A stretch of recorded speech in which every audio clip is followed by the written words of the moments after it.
राग अंतर का विषय है। अगर राग बना रहा, आश्रय बना रहा, आसक्ति बनी रही संसार का, तो बात नहीं बनेगी।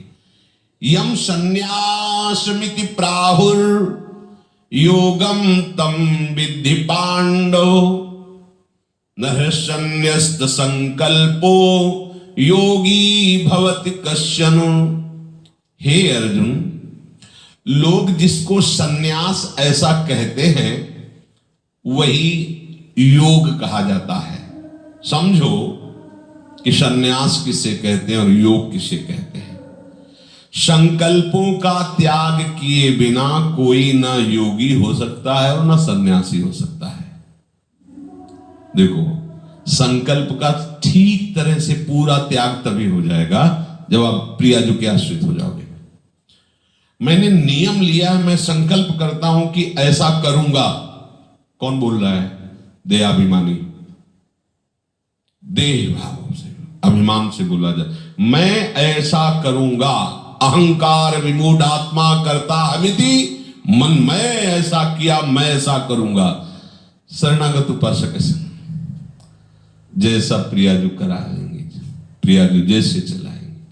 नहीं, आप ये नियम लीजिए, हाँ प्रियाजू की इच्छा होगी वैसा ही हो जाएगा। अपना कोई बल नहीं है। संकल्प होता है पीछे मैंने ये किया था उसके विषय में, आगे मैं करूंगा उसके विषय में, वर्तमान में मैं कर रहा हूं ऐसा ऐसा इसका परिणाम।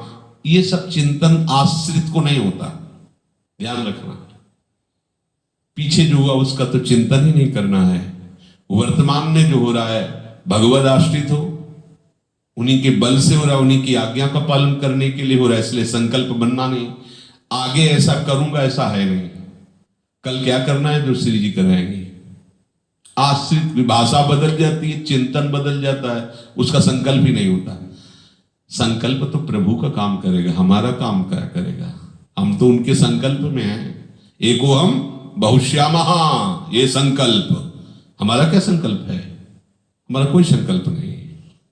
हम भगवद आश्रित है। जैसा जिस समय इसे यंत्र में भर देंगे वैसा ही होगा। अपने को केवल उनके यंत्र बन करके शरीर को देखना है, संकल्प नहीं।